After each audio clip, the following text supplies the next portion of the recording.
बिस्मिल्लाहिर्रहमानिर्रहीम। 97 हिजरी 715 ईस्वी। मक्का मौजमा में इंसानों का इतना घना हजूम था कि सांप भी रेंग कर नहीं गुजर सकता था।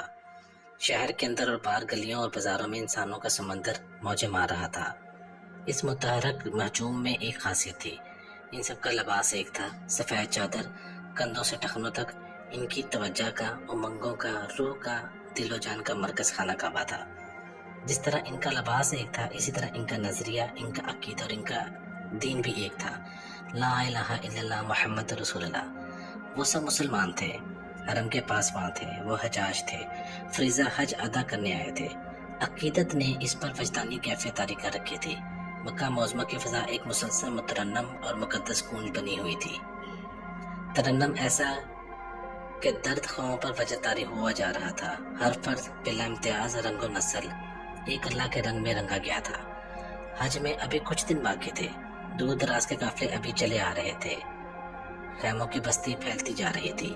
ऊँटों और दुम्बों की आवाज़ों में इजाफा होता जा रहा था। इस हजूम में कुछ लोग बैठे हुए थे। इनका एक एक हाथ आगे को फैला हुआ था। बाज के हाथों में कशकोल थे, ये भिखारी थे। इनमें से कुछ तो माजूर थे और बाकी शहरों में जिंदगी बसर करने वाले बदू थे। हज के दिनों में वो भीख मांगने के लिए मक्का आ जाते और अच्छी खासी रकमें इकट्ठी करके ले जाते थे।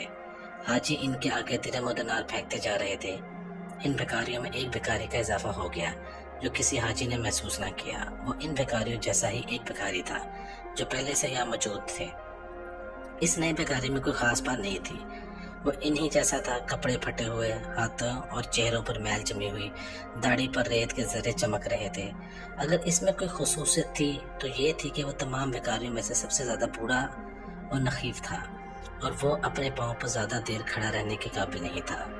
एक खसूसियत और थी जिस वजह से लोग उसे ज़रा गौर से देखते थे। वो ये थी कि उसके पाँव में बेड़ियाँ पड़ी हुई थीं जिनसे पता चलता था कि ये कैदी है और उस पर ख़ास करम किया गया है कि उसे भीख मांगने की इजाज़त दे दी गई है। कैदी हो? पहले रोज़ ही एक हाजी ने उससे पूछा। उसने आस्था से सर नीचे और ऊपर हिलाया। उसकी आंखें सफ़ेद और बेनूर थीं। चोरी की है? चोरी करता तो हाथ कटे हुए होते। उसने अपने दोनों रेशा की हाथ आगे करके जवाब दिया। फिर क्या जुर्म किया है तुमने? किस्मत हार गई है, बूढ़े भिखारी ने जवाब दिया। मुजरमों की किस्मत जल्द हार जाया करती है बूढ़े बद्दू, करीब खड़े एक और हाजी ने कहा। बूढ़े भिखारी के चेहरे पर कर्बनाक तासुर आ गया और वो अपने इर्द गिर्द 5-6 आदमियों को खड़े खाली खाली निगाहों से देखने लगा। मुजरिम अपना जुर्म नहीं बताया करते, एक हाजी बोला। मेरा जुर्म यह है कि खलीफा वलीद बिन अब्दुल मालिक मर गया है, बूढ़े भिखारी ने कहा, और इसकी जगह उसका भाई सुलेमान बिन अब्दुल मालिक मसनद खिलाफत पर बैठ गया है। दमिश्क के कैद खाने में जाकर देखो, मुझे जैसे कई कैदी ना करदा गुनाहों की सजा भुगत रहे हैं। तुम कौन हो? एक और हाजी ने पूछा। तुम्हारा नाम क्या है? कभी मेरा भी नाम हुआ करता था, बूढ़े भिखारी ने जवाब दिया। नाम अल्लाह का रहेगा, उसने उंगली आसमान की तरफ करके कहा। सिर्फ अल्लाह का नाम रहेगा। कुछ दोगे तो अल्लाह को दोगे। अल्लाह तुम्हारा हज कबूल करे। मैं अपना जुर्म नहीं बता सकता, बताऊंगा तो ये मेरा जुर्म होगा। वत इज्जु मंतशा वत जिल्लु मंतशा। हाजी को सके इसके आगे फेंक कर चले गए। बूढ़े भिखारी ने अपने पाँव पर पड़ी हुई बेड़ियों पर कपड़ा डाल दिया। इन बेड़ियों से जो सवाल पैदा होते थे उनके जवाब उसके पास थे, लेकिन वो जवाब देने की जुर्रत नहीं कर सकता था।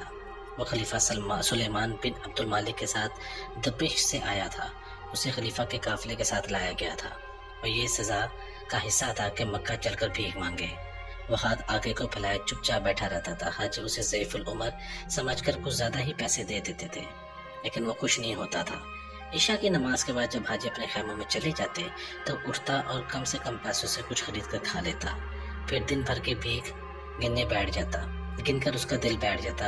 वो और ज़्यादा रंजीदा हो जाता। उसे 2 लाख दिनार पूरे करने थे।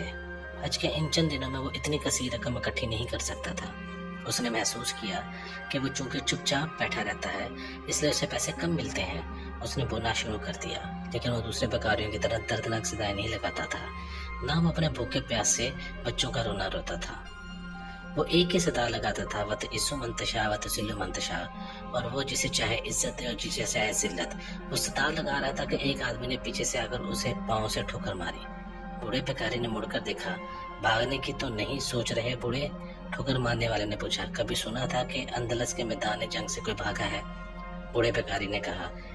अंदलस तेरे दिमाग से नहीं निकला? इस आदमी ने उससे एक और ठोकर मारते हुए कहा। अपने खलीफा से कह देना कि तुम्हारी हुकूमत जल्दी खत्म हो जाएगी। बूढ़े भिखारी ने कहा, मोहम्मद बिन कासिम के कातिल को मेरा ये पैगाम दे देना और तेरी इन 2 ठोकरों का जवाब रोज़े क़यामत दूंगा। इसे ठोकर मारने वाले ने भिखारी को गहरी नजरों से देखा और आह भर कर चला गया। एक रोज शुमाली अफ्रीका से हज के लिए आए हुए 2 आदमी आस्ता आस्ता चलते इसके करीब आए तो उसने सदा लगाई, ये कोई अक्ल वाला भिखारी मालूम होता है। एक अफ्रीकी ने कहा, हाँ। दूसरे ने कहा, दूसरे भिखारियों की तरह अपनी मजबूरी का रोना नहीं रोता। दोनों अपनी हथेलियों से पैसे निकालने लगे। भिखारी जमीन पर बैठा मुंह ऊपर करके नहीं देख रहा था। एक अफ्रीकी उसे पैसे देने लगा तो उसका हाथ रुक गया। वो भिखारी के सामने बैठ गया और उसकी ठोरी के नीचे हाथ रखकर उसका चेहरा जरा ऊपर उठाया। तुम्हारा नाम क्या है? अफ्रीकी ने भिखारी से पूछा। मेरा कोई नाम नहीं, भिखारी ने कहा। मैं अल्लाह के उस फरमान के मुजस्सम तफसीर हूँ कि वो जिसे चाहे इज्जत दे और जिसे चाहे जिल्लत दे, खुदा की कसम। अफ्रीकी ने कहा, तुम मूसा हो? मूसा बिन नसीर, उम्मीद अफ्रीका, फाते अंदलस। दूसरे अफ्रीकी ने हैरत ज़िदगी के आलम में पूछा, ये किस जुर्म की सजा मिली है तुम्हें? एक अफ्रीकी ने पूछा। हमने सुना था कि तुम खलीफा के ज़ेरे अताब हो। दूसरे अफ्रीकी ने कहा, ये तो हमारे लिए बादस कयास था कि तुम भिखारी बन चुके हो। भिखारी बना दिया गया हूँ, मूसा बिन नसीर ने कहा और अपने टांगों और पाँव से कपड़ा हटाकर बोला, मैं खलीफा का कैदी हूँ और दमिश्क के इसी कैद खाने में बंद रहा हूँ जहाँ उस खलीफा ने फातिहा सिंध मोहम्मद बिन कासिम को हज्जाज बिन यूसुफ के दुश्मनों के हाथों अज़ियतें दे देकर कत्ल करा दिया। खलीफा सुलेमान फरीज़ हज अदा करने के लिए आया है और मुझे इस हुक्म के साथ यहाँ लाया है कि मैं भीख मांगूं और उसे 2 लाख दिरहम अदा करूं, वरना मैं पाँव में बेड़ियां डाले इसी तरह भीख मांगता रहूंगा। 2 लाख दिरहम? अफ्रीकी ने हैरत से कहा, क्या ये अंदलस को फतह करने का जुर्माना है? इस सवाल का जवाब खासा तवील था। मूसा में शायद इतने बोलने की सकत ना थी। उसने अफ्रीकी की तरफ देखा और उसका सर आगे को यूं ढलक गया जैसे उसे ऊँघ आ गई हो। उसकी उम्र इस 80 बरस होने को थी। उम्र के कमोबेश 60 बरस मैदान जंग में लड़ते, कूच करते और खैमों में रहते गुजरे थे। वो कई मार्कों में जख्मी हुआ था। उसके जिस्म का कोई ऐसा एहसा ना था जिसमें जख्म का निशान ना हो। वो आलिम और फाजिल भी था। अक्ल और दानिश में इसका मकाम बहुत बुलंद था।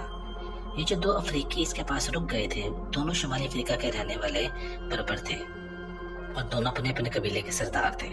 बर्बर शुमाली अफ्रीका में रहने वाले एक वैशी और खूनख्वार कौम थी। आज जुल्म तशद्दुद की इंतहा के लिए बर्बरियत का जो लफ्ज़ इस्तेमाल होता है वो इसी बर्बर कौम से ही मंसूब है। बर्बर जंगो जतूल और कत्ल गारत गिरी और लूटमार के लिए मशहूर थे, लेकिन फन्नो हर्ब और ज़रब से पूरी तरह वाकिफ ना थे। इनकी बहादुरी और खून रेज़ी इनके ताकतवर दुश्मनों को भी खौफज़दा कर दिया करती थी। ये कई बार मुफ्तू हुए, लेकिन कोई भी फातह इन पर ज़्यादा अर्सा हुकूमत ना कर सका। आखिर अरब के मुसलमानों ने इस तरफ रुख किया। मुजाहिदीन के लश्कर के सिपा सलार अकबा बिन नाफे फहरी थे, जिन्होंने बड़ी बड़ी लड़ाइयों के बाद बर्बरों पर फतह पाई थी। बर्बरों का अपना एक मजहब था, लेकिन इनके कल्चर की कोई बुनियाद नहीं थी।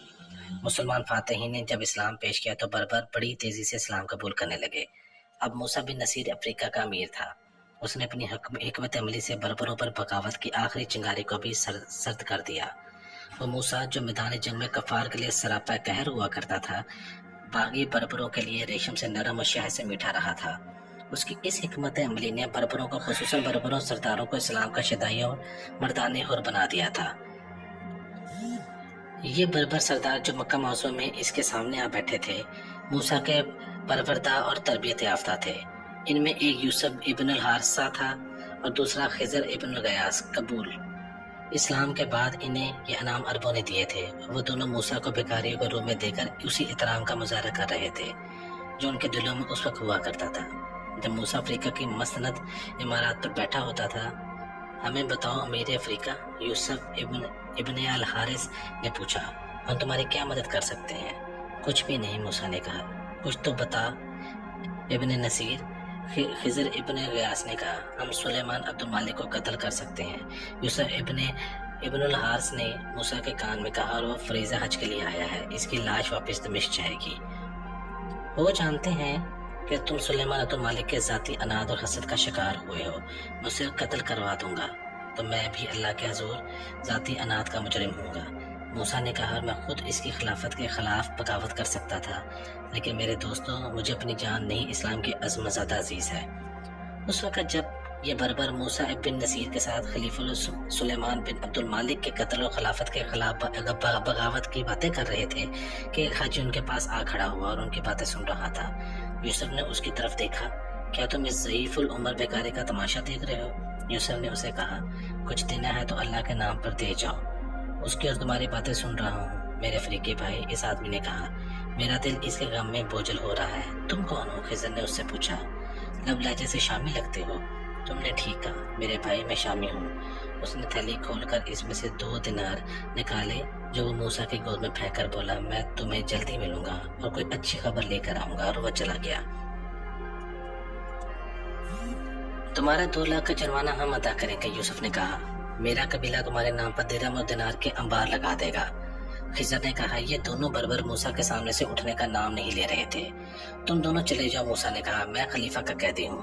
وہ مجھے یہاں بٹھا کر بھول نہیں گیا، وہ اپنے محافظوں کے ذریعے مجھ پر نظر رکھتا ہے۔ وہ جانتا ہے کہ جن لوگوں کا میں امیر رہا ہوں وہ میری قدر و قیمت کو بھولے نہیں ہوں گے۔ وہ دونوں وہاں سے اٹھنے ہی والے تھے کہ 4 آدمی ہاتھوں میں ننگی تلواریں لیے آئے اور وہ دونوں بربروں کے ارد گرد کھڑے ہو گئے۔ تم دونوں کو خلیفہ نے طلب کیا ہے، ان میں سے ایک نے یوسف اور خضر سے کہا۔ خلیفہ کو ہم سے کیا کام ہو سکتا ہے؟ یوسف نے پوچھا۔ اس کا جواب صرف خلیفہ ہی دے سکتا ہے، اس آدمی نے کہا۔ خلیفہ کے حکم کو تم نہیں ٹال سکتے میرے دوستو، موسیٰ نے کہا، ان کے ساتھ چلے جاؤ، رسوائی سے بچو، اللہ تمہارا محافظ ہو۔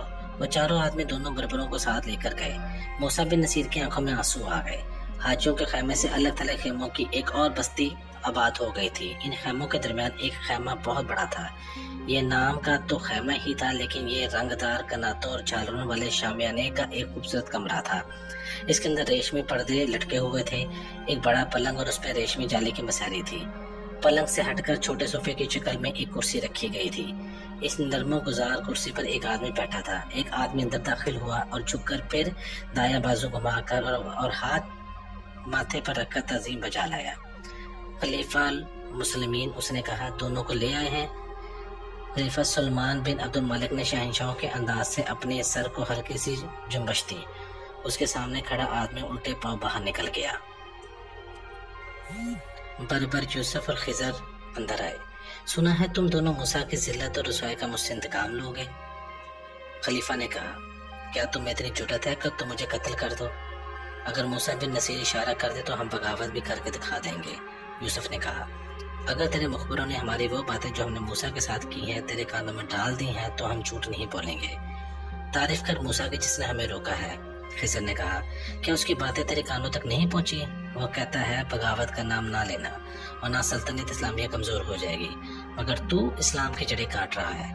لے جاؤ ان بد زمانوں جنگلیوں کو، خلیفہ نے گرج کر کہا، انہیں دمشق کے قید خانے میں پہنچا دو، یہ ان کا آخری ٹھکانہ ہوگا۔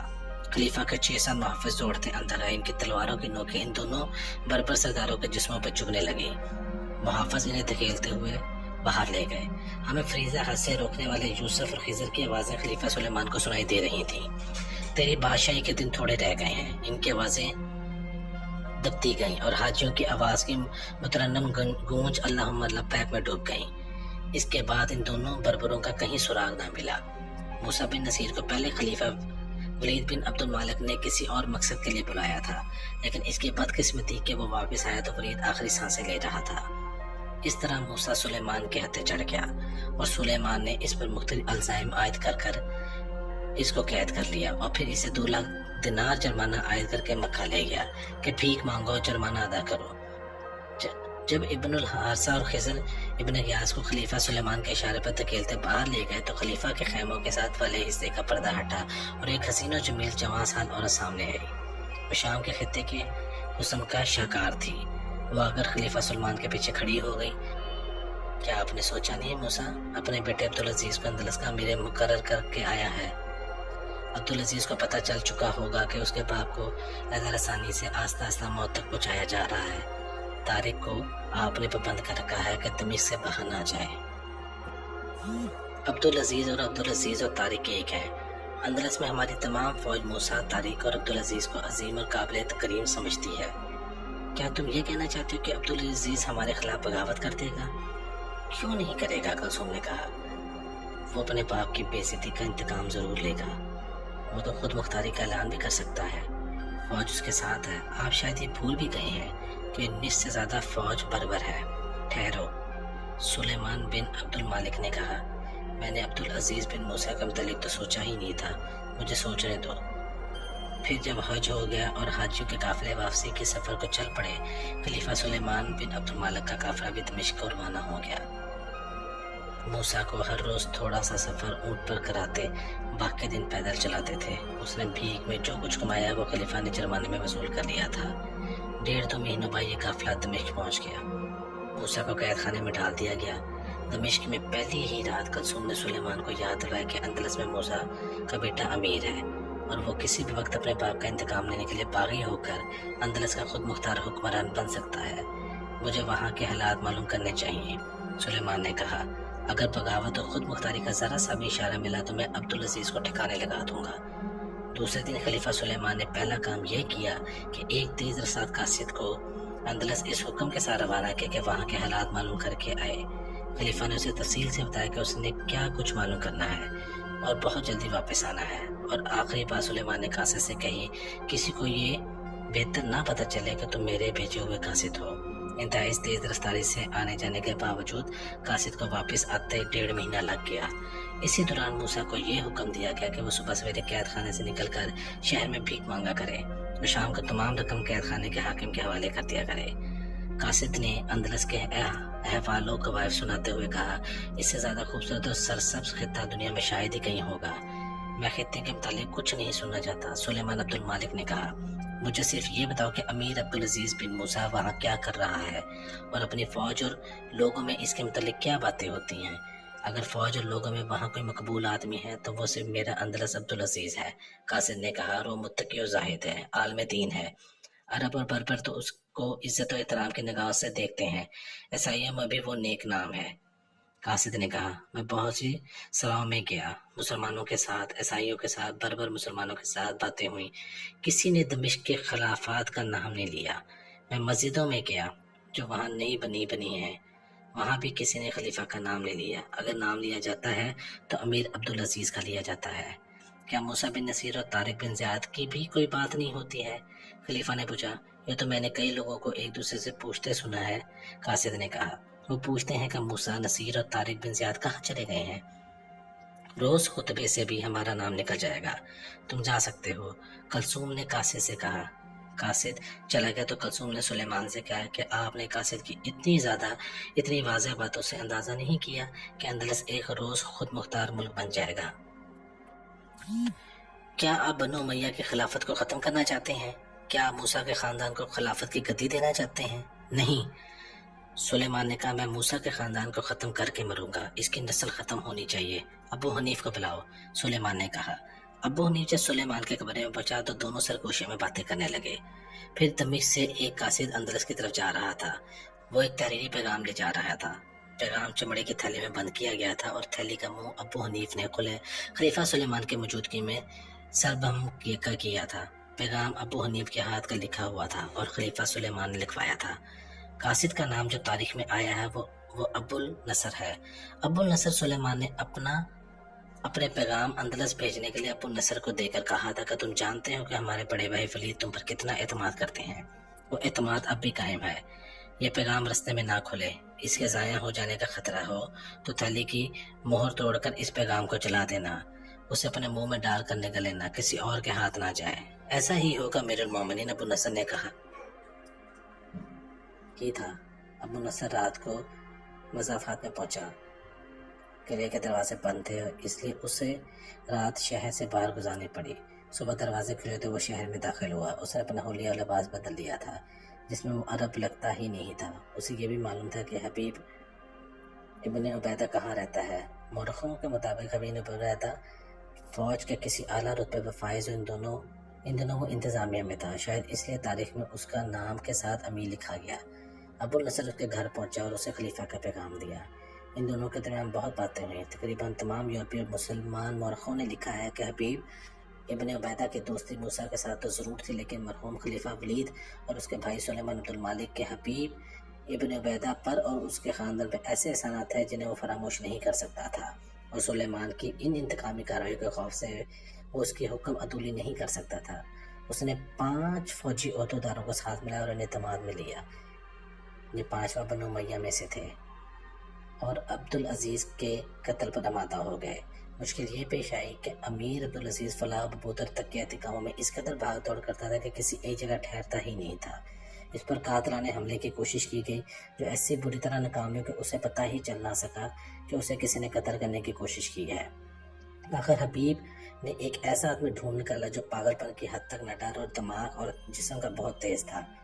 اکیلا امیر عبدالعزیز کے ساتھ سائے کی طرح لگ گیا۔